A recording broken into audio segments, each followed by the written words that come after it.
Hello everyone, welcome back to the channel. मेरा नाम है हर्ष और मैं हूं आपका लॉ मेंटर।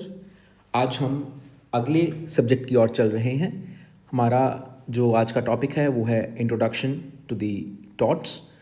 ये जो लेक्चर है ये थोड़ा सा थेरेटिकल ज़्यादा रहेगा, तो आई होप कि आप अपना पेन एंड पेपर रेडी रखें सो दैट साथ साथ में कुछ इंपॉर्टेंट डेफिनेशंस और केस लॉज वगैरह आप लिख सकें।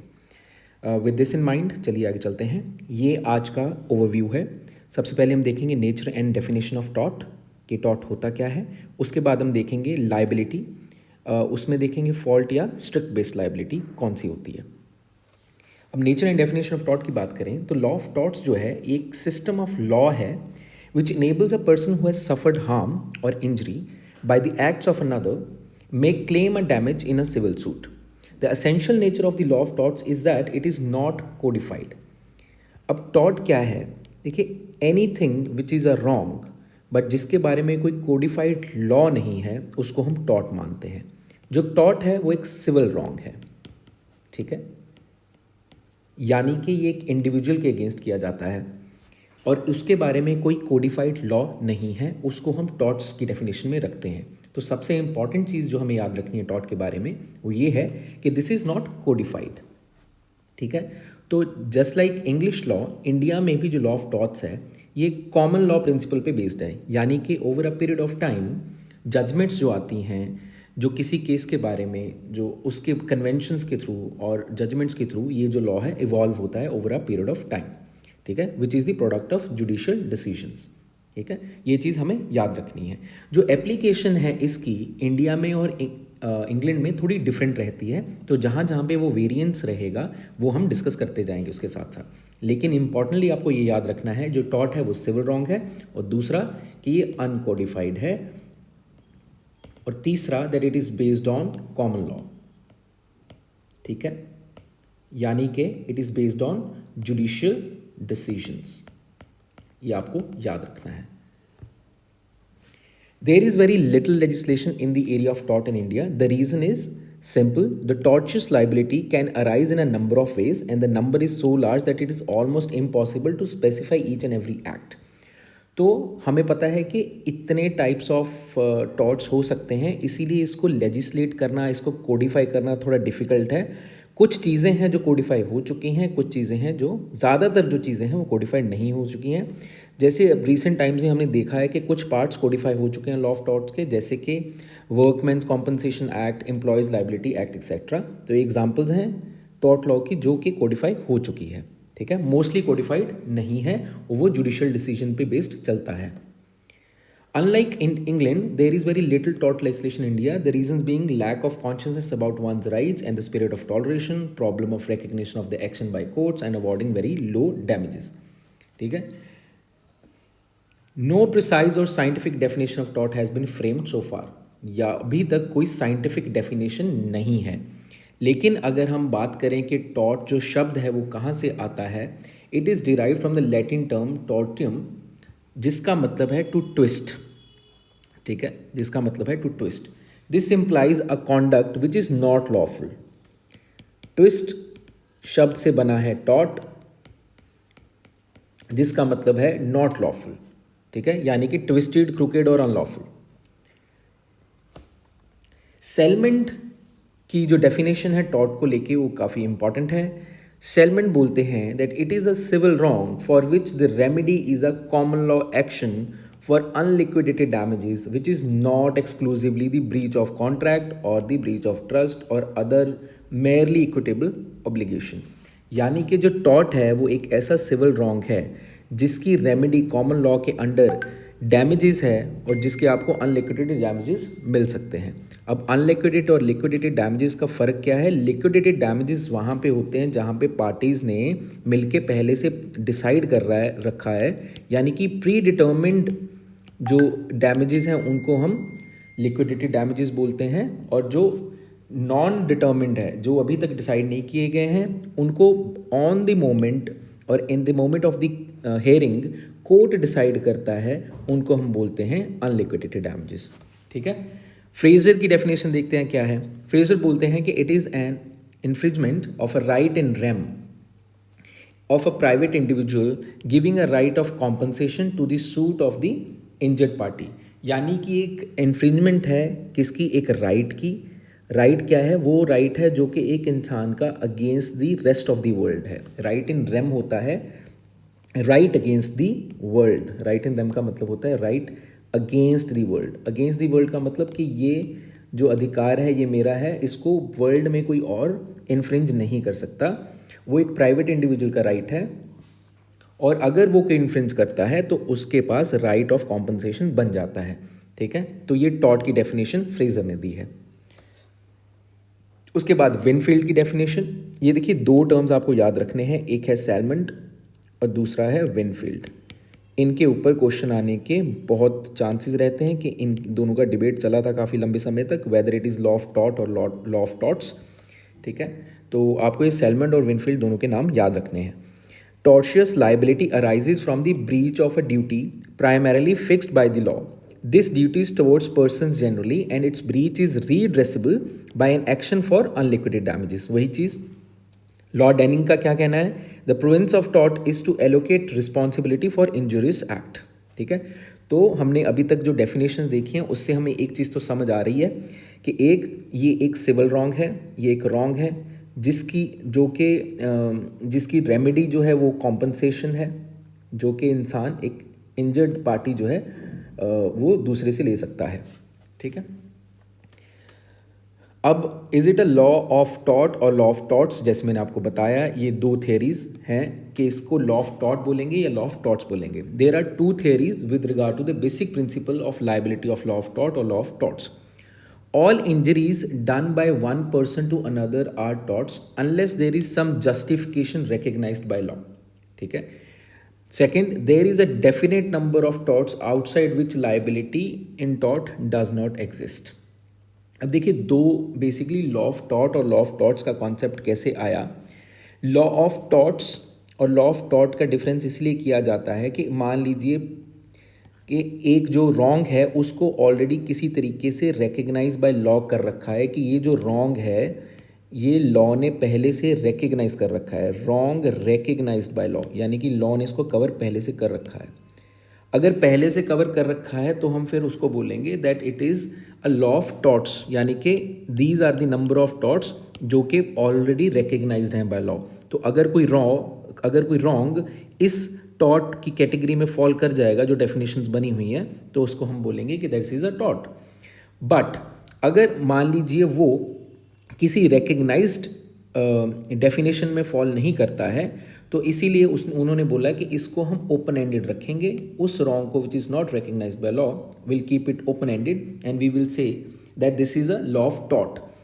तो इस विनफील्ड और सैलमन की इसी बात पे बहस रही कि क्या टॉट जो है इसको हम लॉ ऑफ टॉट्स बोलेंगे या लॉ ऑफ टॉट बोलेंगे। तो इसमें डिफरेंस सिर्फ इतना ही है कि टॉट्स का मतलब होगा कि जो कि ऑलरेडी रिकग्नाइज्ड बाय लॉ है, और टॉट का मतलब होगा कि समय अनुसार जो एक चीज़ रॉन्ग लगती है उसको हम टॉट करार दे सकते हैं, यानी कि it will keep evolving the time. लेकिन लॉ ऑफ टॉट्स में होता है कि पिजन होल थ्योरी है कि अगर इस डिफाइंड पिजन होल में, यानी कि डिफाइंड डेफिनेशन में अगर कोई चीज़ फॉल करती है 1 2 3 4 5 तो ही हम उसको टॉट्स बोलेंगे।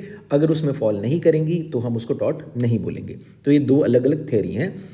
ठीक है, तो आपको ये याद रखना है whether it is law of टॉट और torts. According to the first theory, if I injure my neighbour he can sue me in टॉट whether wrong happens to have a particular name like assault, battery, deceit और slander, and I will be liable if I can not prove lawful justification. ये law of torts वाली example है, यानी कि law of torts में already एक definition दे रखी है कि अगर ये होता है तो वो लॉ ऑफ टॉट है, और उसका कुछ नाम दिया जाएगा, जैसे कि इसमें दिया गया है कि या तो उसको असॉल्ट बोला जाएगा या फिर उसको बैटरी बोला जाएगा या समथिंग लाइक दैट उसको बोला जाएगा। ठीक है, अगर इस डेफिनेशन में फॉल वो नहीं करेगा, एक्ट जो है वो अनलॉफुल एक्ट जो है इसमें फॉल नहीं करेगा, तो फिर उसको हम टॉट नहीं मानेंगे और उसको टॉट की पनिशमेंट जो कॉम्पनसेशन है नहीं मिलेगी। ठीक है, ये टॉट्स की थ्योरी है, यानी कि ये पिजन होल वाली बात कि ऑलरेडी उन्होंने ये डेफिनेशंस में एक एक डेफिनेशन दे रखी है। अगर जो एक्ट है उस किसी डेफिनेशन में फॉल करता है फिर तो वो टॉर्ट है, अगर उस डेफिनेशन में फॉल नहीं करता है तो वो टॉर्ट नहीं है। ठीक है, तो this enables the courts to create new torts and make defendants liable irrespective any defect in the pleading of the plaintiffs. ठीक है, आगे चलते हैं। This theory resembles the moral saying, my duty is to hurt nobody by word or deed. It is in consonance with the principle ubi jus ibi remedium.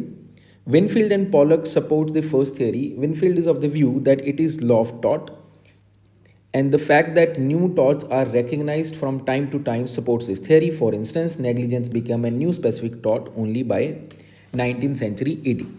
तो जो सेलमंड हैं, सेलमंड का कहना ये है कि ये लॉ ऑफ टॉर्ट्स है। ठीक है, और विनफील्ड का कहना है कि ये लॉ ऑफ टॉर्ट है। दोनों में डिफरेंस क्या है? डिफरेंस ये है, सेलमंड कहते हैं कि वो ऑलरेडी किसी डिफाइंड कंडीशन में, एक प्रिंसिपल में, एक कॉन्सेप्ट में ऑलरेडी फॉल करेगा। अगर वो किसी डिफाइंड डेफिनेशन, कॉन्सेप्ट, मॉडल में फिट करता है तो हम उसको बोल देंगे कि ऑलरेडी सेट जो एक्ट है ये इसमें फॉल करता है। ठीक है, सेट डेफिनेशन में फॉल कर रहा है। विनफील्ड कहते हैं कि इसको हमें ओपन एंडेड रखना चाहिए, इसलिए हम इसको बोलेंगे लॉ ऑफ टॉर्ट। ठीक है, यानी कि कोई नंबर डिफाइंड नहीं है इसका।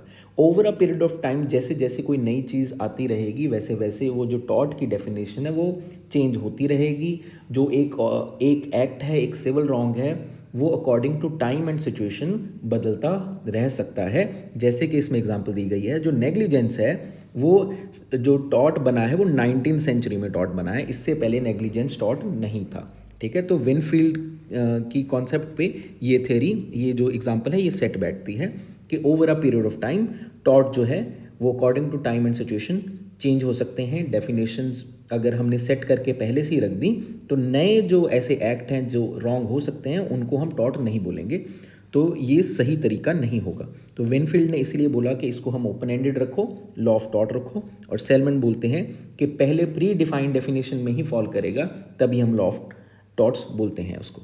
ठीक है, तो ये दो कॉन्सेप्ट आपको याद रखने हैं। अगर आपको अच्छे से और समझ नहीं आ रहा है तो भी कोई बात नहीं है, आपको बस इतना याद रखना है, रट्टा मार लेना है कि सेलमन बोलते हैं लॉ ऑफ टॉर्ट्स और विनफील्ड बोलते हैं लॉ ऑफ टॉर्ट।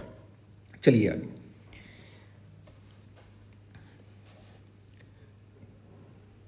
इसके बाद हम बात करते हैं distinction between tort and crime.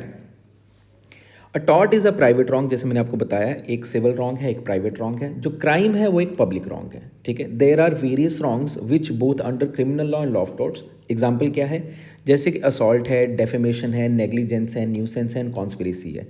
ये जो कुछ रॉन्ग्स हैं ये दोनों में फॉल करते हैं, ये प्राइवेट रॉन्ग में भी फॉल करते हैं, ये क्राइम में भी फॉल करते हैं। ठीक है, for instance, if Z digs a ditch on public road causing inconvenience to public, Z has committed an offense of public nuisance. ठीक है, if Y, a passerby, falls into that ditch and thereby gets injured, Z's acts also become a tort of private nuisance. यानी कि ये जो act इसने Z ने ditch करके किया है ये पब्लिक न्यूसेंस भी बन गया है, यानी कि क्राइम भी है, और ये कि किसी को चोट लग गई है उसकी वजह से तो वो टॉर्ट ऑफ प्राइवेट न्यूसेंस भी हो गया। ठीक है, तो एक ही एक्ट जो है दो चीज़ों में भी फॉल कर सकता है। तो जो जी है उसको पनिशमेंट मिलेगी criminal law as well as compensation दी जाएगी under the law of torts. तो दोनों चीज़ें के अंडर वो लाइबल हो जाएगा। ठीक है, A tort is a civil wrong. However, every civil wrong is not a tort. It will have to be found out that the civil wrong is a tort and not breach of contract or breach of trust. यानी कि हर एक civil wrong जो है tort नहीं है। कुछ civil wrong जो है हो सकते हैं वो ब्रीच ऑफ कॉन्ट्रैक्ट की वजह से हुए हों और ब्रीच ऑफ ट्रस्ट की वजह से हों। तो हमें देखना पड़ेगा कि सिविल रॉन्ग में से कौन सा सिविल रॉन्ग है जो कि टॉर्ट है, क्योंकि सिविल रॉन्ग एक अम्ब्रेला टर्म है, उसके अंदर टॉर्ट्स भी आ जाते हैं, और जैसे कि ब्रीच ऑफ कॉन्ट्रैक्ट भी है वो भी, और ब्रीच ऑफ ट्रस्ट भी है वो भी सिविल रॉन्ग ही है। तीनों ही सिविल रॉन्ग की जो डेफिनेशन के अंदर फॉल करते हैं। A tort is a violation of right in rem. जो टॉर्ट है वो वायलेशन है right in rem. Right in rem मैं आपको बता के आया हूँ, इसका मतलब होता है right against the world at large, यानी कि पूरी दुनिया के खिलाफ मेरे पास वो अधिकार है। As duty not to defame is not towards X और वाई और जी ओनली। ठीक है। whomsoever a defames will be entitled to bring an action against him. A breach of contract is the violation of right in personam. अब आपको याद रखना है जो ब्रीच ऑफ कॉन्ट्रैक्ट है वो राइट इन पर्सोनम है, ठीक है, राइट इन पर्सोनम, और जो टॉट है वो राइट इन रेम है, ठीक है। ये दोनों चीज़ों का डिफरेंस आपको याद रखना है। रेम का मतलब होता है अगेंस्ट द इंटायर वर्ल्ड, पर्सोनम का मतलब होता है एक पर्टिकुलर इंसान के खिलाफ। जैसे कि हम कॉन्ट्रैक्ट की अगर बात करें तो ए और बी ने अगर कॉन्ट्रैक्ट किया है तो ए के पास अधिकार है कि वो बी को सू कर सकता है, बी के पास अधिकार है कि वो ए को सू कर सकता है। तो अब इन दोनों का जो राइट है वो पर्सोनम है, यानी कि एक पर्सनल एक सिंगल या डिटर्मिन्ड इंडिविजुअल के खिलाफ ही राइट है उनके पास।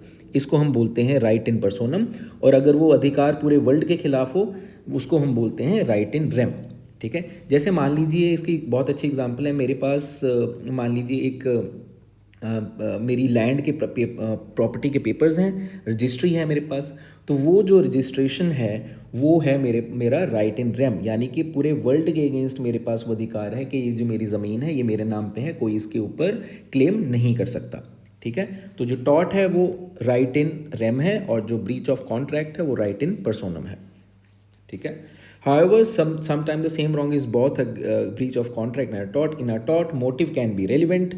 If motive was found good and a wrong had been done to avoid a greater evil, the defaulter might escape the liability.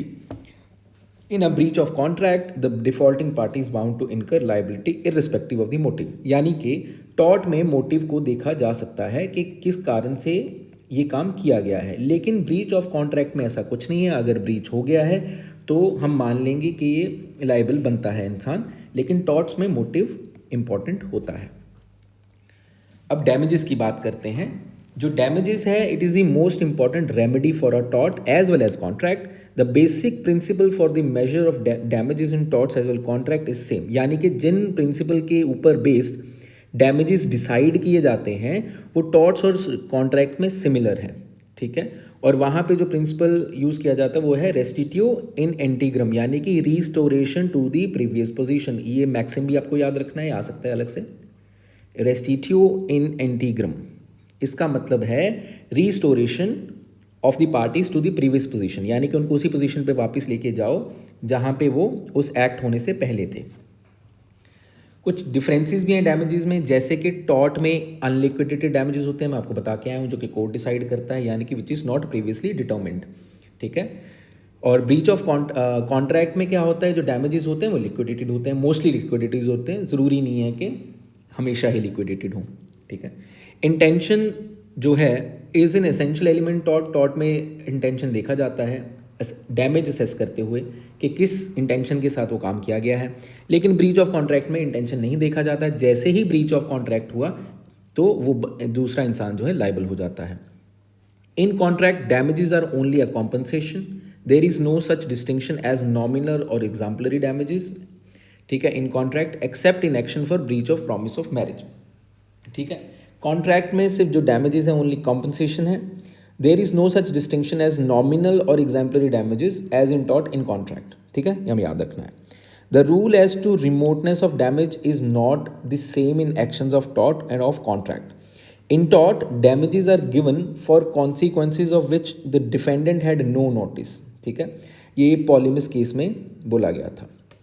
यानी कि रिमोटनेस ऑफ डैमेज वाला जो कॉन्सेप्ट हमने देखा, यानी कि एक पर्टिकुलर डैमेज, एक पर्टिकुलर एक्ट की वजह से जो नुकसान हुआ है तो उसकी जो डैमेजेस हैं जो पे करनी है उस इंसान को, वो कौन से एक्ट तक पे करनी है, एक्स, वाई या जी, ठीक है।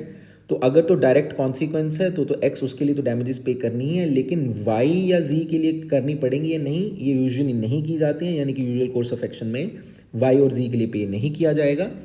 लेकिन अगर कोई स्पेशल नॉलेज थी उस इंसान को तो फिर वाई के लिए भी उसको लायबल बनाया जा सकता है, ठीक है। तो ब्रीच ऑफ कॉन्ट्रैक्ट के लिए और डैमेजेस के लिए अगर जो केस लॉ हमें याद रखना है वो है हेडले वर्सेस बैक्सनडेल। इसको याद रखें, Hadley versus Baxendale, very very important case, ठीक है। In the case of a breach of trust by the trustee, the beneficiary can claim such compensation which depends upon the loss that the trust property has suffered. The amount of damages being ascertainable, the damages in the case of breach of trust are liquidated. ये आसान ही है, ठीक है. On the other hand damages in torts are unliquidated, ये हमें पता ही है. I don't think so यहाँ पे आपको कुछ ज़्यादा समझाने की ज़रूरत है. अब रेमेडीज़ की बात करते हैं. टॉर्ट्स में दो प्रकार की रेमेडीज़ होती हैं. एक होती हैं जुडिशियल रेमेडीज़ और दूसरी हैं extra judicial remedies. Judicial remedies are those which are afforded by the act of law, या जैसे कि awarding of damages, granting of injunction and restitution of property. Extra judicial remedies हैं वो रेमेडीज़ हैं जो पार्टीज़ को अवेलेबल हैं by his own acts alone. Example के एक्सपल्शन करना किसी ट्रेसपासर की, अगर कोई आपकी प्रॉपर्टी में घुस गया है तो उसको बाहर निकालना, री एंट्री ऑन लैंड देना, डिस्ट्रेस डैमेज करना, ठीक है, अबेटमेंट ऑफ न्यूसेंस करना, ये सारे उसके जो पास रेमेडीज़ हैं वो एक्स्ट्रा जुडिशियल रेमेडीज़ हैं जो कि वो उसको कोर्ट के द्वारा नहीं मिली हैं, वो खुद इनको यूटिलाइज़ कर सकता है. ठीक है. अगर मान लीजिए इसकी एग्जांपल है, अगर आप किसी के घर में बिना परमिशन के घुस गए हैं तो उस इंसान के पास रेमेडी है कि वो आपको अपने घर से निकाल सकता है क्योंकि आप बिना परमिशन के अंदर घुसे हो. इसको हम बोलते हैं एक्सपल्शन ऑफ अ ट्रेसपासर. ठीक है, इस एग्जाम्पल को याद रख लें. In a tort, besides the damages, the court may also grant injunction to the plaintiff to prevent trespass or the continuance of a nuisance to right of way, or the infringement of copyrights and trademarks, or the publication of a libel, or the uttering of a slander, or the disclosure of a confidential communication, etc. Specific restitution of property is another remedy in tort. When the plaintiff has been wrongfully dispossessed of his movable and immovable property, the court may order that the specific property should be restored back to the plaintiff. ठीक है. तो हमने देखा कि damages के अलावा ये सारी चीज़ें भी इंसान कर सकता है, जैसे कि इंजंक्शन करना, यानी कि उसको उसके ऊपर रोक लगानी एंट्री पे. ठीक है. राइट ऑफ वे लेना, ठीक है, कि मेरे पास ये अधिकार है इस रास्ते पे जाने का, किसी की इन्फ्रिंजमेंट ऑफ कॉपीराइट को रोकने का. ठीक है. पब्लिकेशन ऑफ लिबेल और अटरिंग ऑफ स्लैंडर, इन सब चीज़ों के खिलाफ रेमेडी है. एक और रेमेडी है जिसको हम बोलते हैं स्पेसिफिक रेस्टिट्यूशन, यानी कि जो प्रॉपर्टी किसी के पास ज़बरदस्ती किसी से ले ली गई है तो वो प्रॉपर्टी जो है कोर्ट ऑर्डर के द्वारा वापस वो सीक करी जा सकती है, रिस्टोर करी जा सकती है. ठीक है. अब हम बात करते हैं discharge and waiver of tort की. Where there is a vested right of action for a tort, such a right can be discharge in the following ways. पहला है डेथ. अगर कहीं पे वेस्टेड राइट है एक्शन का टॉर्ट के under, तो वो जो राइट है वो डिस्चार्ज होता है कब? अगर तो कोई पार्टी दोनों में से मर जाए, दूसरा कोई उसको वेव ऑफ कर दे कि मुझे नहीं करना है, कोई सेटिस्फाई हो जाए अकॉर्ड एंड सेटिस्फैक्शन कि मुझे इसके ऊपर एक्शन कोई लेना नहीं है, या रिलीज़ कर दे, या एक्विसेंस हो जाए, या जजमेंट रिकवर्ड हो जाए, या स्टैच्यू ऑफ लिमिटेशन लग जाए, यानी कि समय की जो लिमिट थी कि कितने समय में आप केस कर सकते हो वो टाइम निकल जाए. When the plaintiff elects to sue in quasi contract instead of tort, he is said to have waived the tort. अगर मान लीजिए उसकी जो रेमेडी थी वो दो जगहों से बनती थी, वो क्वासी कॉन्ट्रैक्ट की वजह से भी बन रही थी और टॉर्ट की वजह से बन रही थी, और अगर मान लीजिए वो डिसाइड करता है कि मैं क्वासी कॉन्ट्रैक्ट के अंडर उसको सू करूँगा, तो फिर उसका जो टॉर्ट वाला राइट है उसको हम बोलेंगे that he has waived the tort. ठीक है.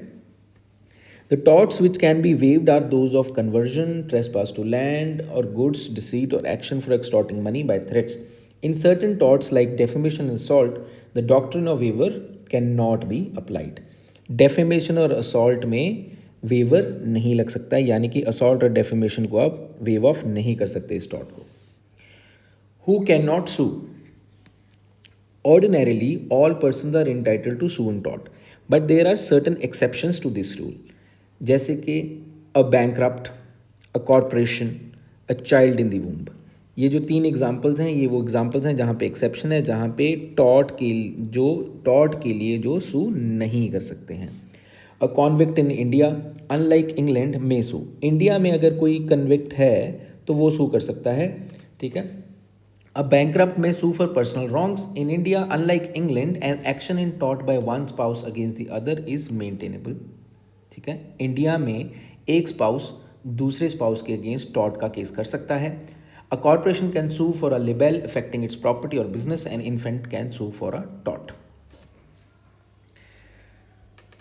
ठीक है, चलते हैं आगे। Disability to sue, who can not be sued, कौन सू नहीं हो सकते हैं। There are certain classes of person who can not be sued. For example, foreign sovereign या एम्बेसडर्स हैं, उनको सू नहीं कर सकते, पब्लिक ऑफिशियल्स को सू नहीं कर सकते, और स्टेट को सू नहीं कर सकते जो बाहर वाली हैं।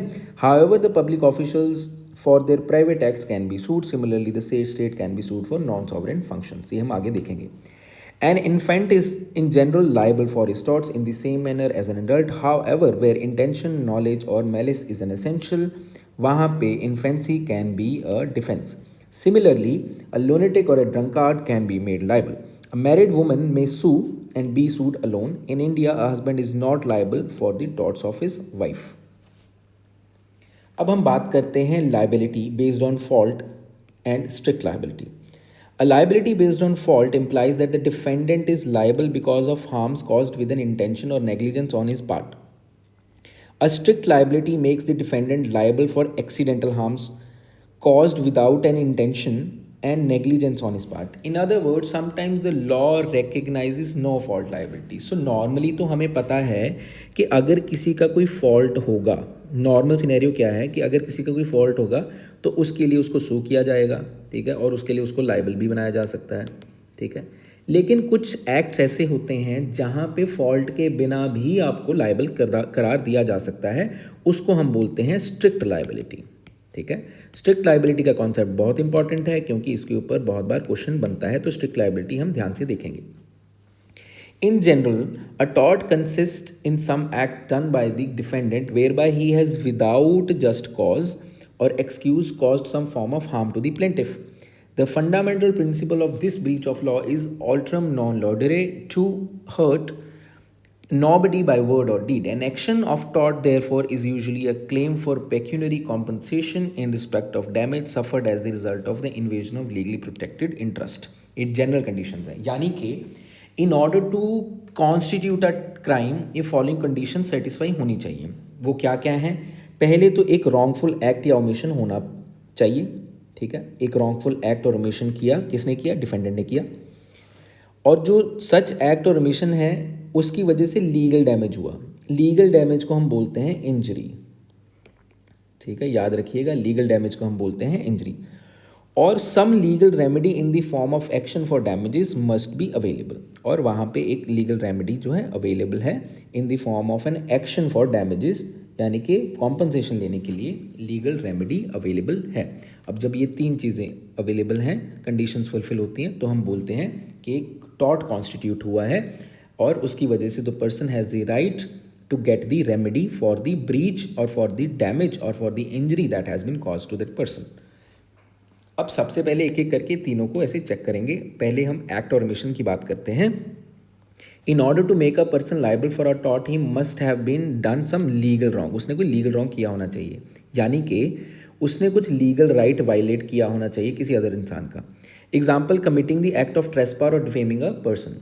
अगर कुछ इलीगल एक्ट है तभी हम मानेंगे कि वो पर्सन, उस इंसान ने कोई रॉन्गफुल एक्ट किया है। If merely a moral or social wrong is done it will not amount to tort. Example, failing to help a starving man, saving a drowning child. ये सारी चीज़ें जो हैं यहाँ पे किसी का जो ये मॉरल या सोशल रॉन्ग है, ये लीगल रॉन्ग नहीं है। तो सबसे पहले हमें याद रखना है there must be a legal wrong, ठीक है। The test to determine the liability under the law of torts is to see whether any legal right of the plaintiff has been violated और नॉट। If a legal right is violated then it does not matter that the plaintiff has suffered any loss or not.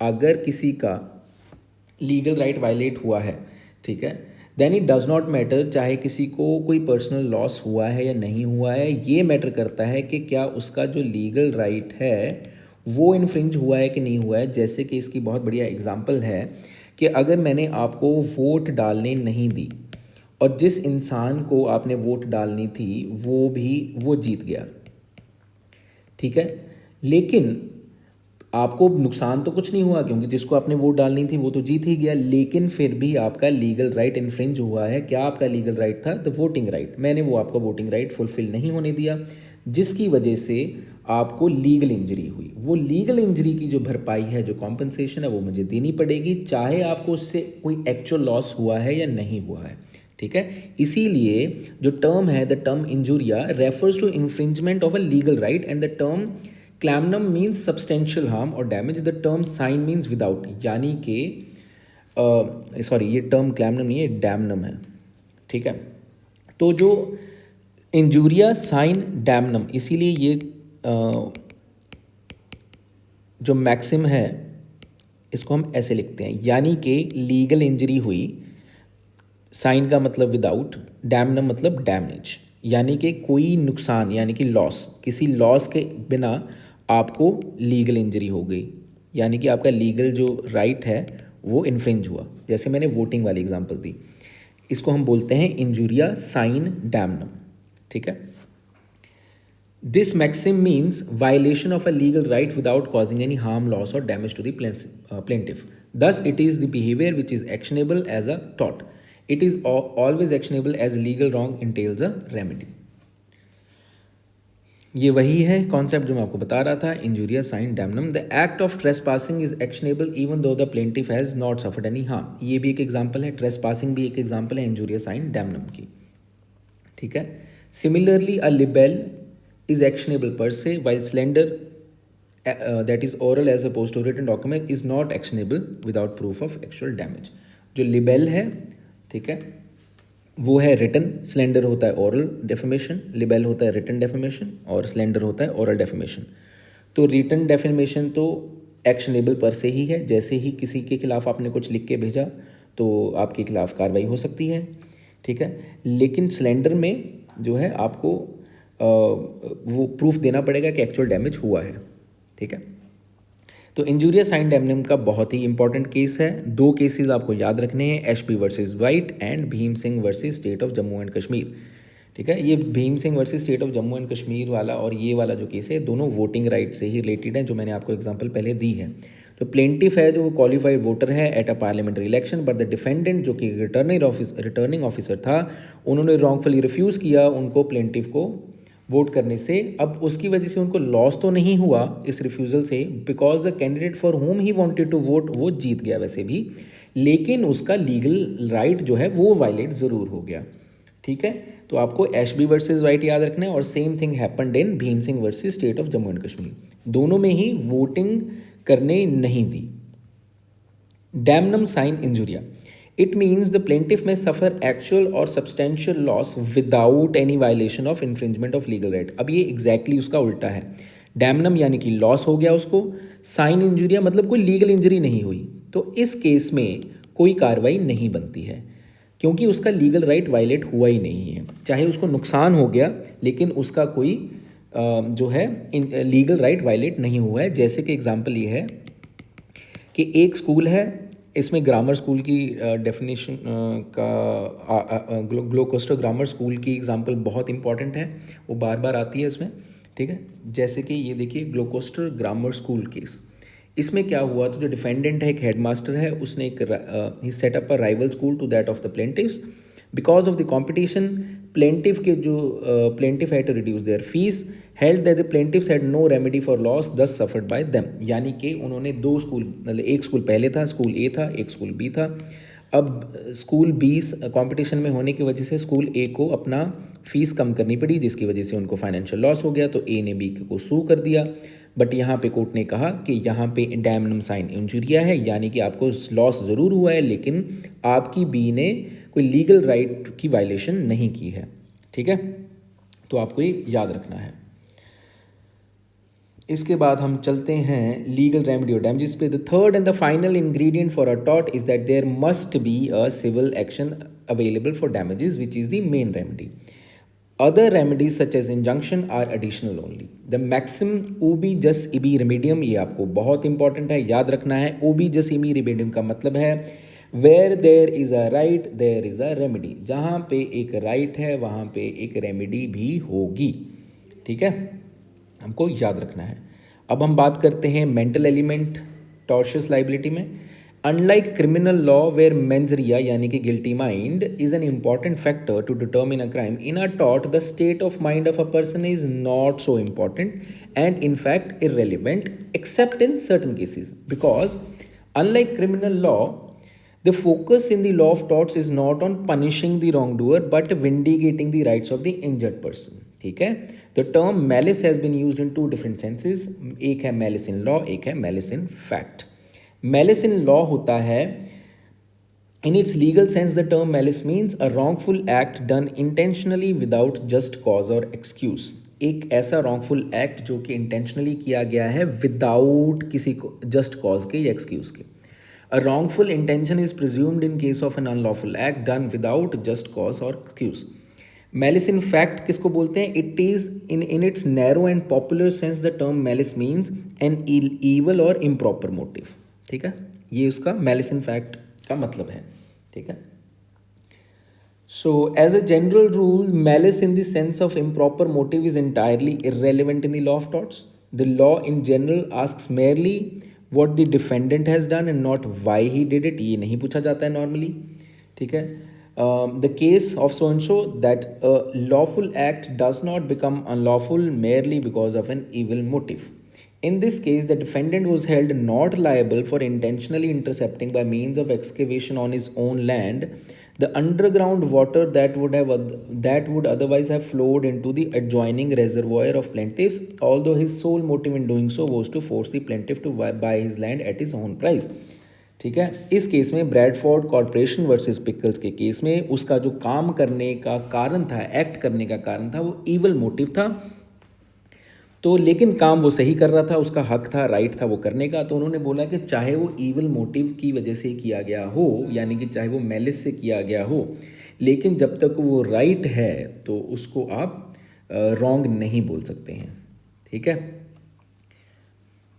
तो इसीलिए court ने observe किया it is the act not the motive for the act that must be regarded. यानी कि आपको act देखना है कि एक्ट सही है या गलत, आपको ये नहीं देखना है कि किस मोटिव से किया गया है।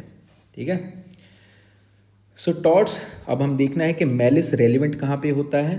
टॉर्ट्स में मैलिशियस प्रोसिक्यूशन में जो है मैलिस जो है रेलिवेंट होता है, न्यूसेंस में होता है, कॉन्स्पिरेसी में होता है, deceit, injuries, falsehood. In certain cases of defamation the defense of qualified privilege is available if the publication was made in good faith, the presence of malice negatives the good faith। यानी कि अगर defamation हुई है और आपने ये prove कर दिया कि जो मैंने वर्ड बोला या जो भी सेंटेंस बोला वो गुड फेथ में बोला, ठीक है, तो फिर वो डेफेमेशन नहीं काउंट करी जाएगी। सिमिलरली अगर उसी केस में डेफेमेशन में ये दिखा दिया कि जो भी आपने बोला है वो मैलिस से बोला है, तो फिर वो रेलिवेंट हो जाएगा मैलिस और आपको डेफेमेशन के लिए लाइबल किया जा सकता है। मैलिस में result in increase of damages, malice use करके डैमेजेस जो हैं वो इंक्रीज़ किए जा सकते हैं कि क्योंकि आपने ये जानबूझ के ईवल मोटिव से किया तो आपको ज़्यादा कॉम्पनसेशन देना पड़ेगा। ठीक है। अब हम बात करते हैं कॉन्ट्रैक्चुअल एंड टॉर्शियस लाइबिलिटी की। In many cases a person voluntarily binds himself by a contract to perform some duty which already lies upon him independently of any contract. The breach of such a contract is also टॉट। यानी कि एक बंदे के पास already bound था वो करने के लिए, लेकिन वो उसके लिए उसने कॉन्ट्रैक्ट भी कर लिया। ठीक है। For example the right of injured railway passenger to sue the railways either for breach of contract of safe carriage और for negligence in carrying him. अब दोनों चीज़ें हो गई। एक तो वैसे भी they were bound to save him, to take care of him, safe carriage तो उसको वैसे भी प्रोवाइड करना था, लेकिन उसके अलावा नेग्लिजेंस भी हो गया, टॉर्ट भी हो गया। तो दोनों चीज़ें एक ही साथ हो गई, यानी कि कॉन्ट्रैक्चुअल और टॉर्शियस लाइबिलिटी दोनों ही साथ में हो गई। In such cases of concurrent liability, जहाँ पे कंकरेंट लाइबिलिटी है, ठीक है, इस केस में प्लेंटिफ जो है वो डैमेजेस दो बार नहीं ले सकता है। ठीक है। उसको चूज करना पड़ेगा whether to sue for breach of contract और for the commission of tort. ठीक है, ये ध्यान रखेंगे हम। According to the definition of tort, it is the violation of right confirmed by law. No contract between the parties between private parties is capable of curtailing or modifying the law, and therefore no exemptions clause in a contract is capable of exempting a party from tortious liability. In this case, a contract of hire of a earner tricycle provided that nothing in this arrangement shall render the owners liable for any personal injuries to the riders of the machine hired. ठीक है, ये वही चीज़ explain कर रहा है जो अभी हम पढ़ के हैं। So not very important. The machine, ये भी छोड़ दो। अब हम, हाँ, ये केस हमें बहुत इंपॉर्टेंट है, याद रखना है। Donoghue versus Stevenson. In Donoghue versus Stevenson The action in tort is independent of a contract, and the rule that the privity of contract is essential for an action in tort is highly irrelevant and unjust. Thus, a consumer could bring an action against the manufacturer even though there was no contract between the manufacturer and the consumer. And the manufacturer of chattels owes a duty to the ultimate user or consumer. This duty had its origin in the law of tort and not in the law of contract. इस case में basically क्या हुआ था मैं आपको बता देता हूँ. डॉनिग्यू वर्सेस स्टीवनसन में एक बियर की बॉटल में स्नेल मिल गई थी. तो उसमें कोर्ट ने बोला कि चाहे जिस इंसान ने, अब मान लीजिए यहाँ पे एक्स है, ये है वाई और ये है ए जो है मैन्युफैक्चरर है, वाई जो है इसने इसका बार है जिसने वहाँ से बियर की बॉटल बाई की है, और एक्स जो है वो कस्टमर है. अब एक्स ने जब देखा कि उसमें स्नेल, उसकी बियर की बॉटल में स्नेल है, ठीक है, तो उसने अब देखा जाए तो वाई और एक्स की रिस्पॉन्सिबिलिटी, वाई की रिस्पॉन्सिबिलिटी बनती है एक्स, लेकिन ए की सीधा नहीं बनती है. लेकिन कोर्ट ने बोला कि अगर ऐसा कुछ है जहाँ पे this is the duty of the ए कि वो जो चीज़ें प्रोवाइड कर रहा है वो सेफ़ एंड साउंड हो, तो उस सिनेरियो में एक्स के पास भी राइट हो जाएगा कि वो सीधा ए को सू कर सकता है. तो इसी केस में बोला गया था डॉनिग्यू वर्सेस स्टीवनसन में कि दो यहाँ पे कॉन्ट्रैक्चुअल लायबिलिटी इन दोनों की नहीं बनती है, लेकिन टॉर्ट में लायबिलिटी ए की एक्स को बनती है. ठीक है. सो ये कुछ केसेस हैं, इसको आप थोड़ा सा ध्यान से रीड करें. अगर कुछ समझ नहीं आए तो बताएं. आज का लेक्चर थोड़ा हमने फास्ट किया है क्योंकि थोड़ी स्पीड हमारी स्लो चल रही थी इससे पहले. तो कोई बात नहीं, थोड़ा सा हम तेज़ी से करते रहेंगे इनको, और टॉट्स भी हम जल्द ही कंप्लीट कर देंगे. So with this in mind let's end this lecture. I will see you very very soon. Please drop your comments down below. I will take up the questions जो भी आपको लग रहा है कि अच्छे से समझ नहीं आया है. I will take it up again. Thank you so much.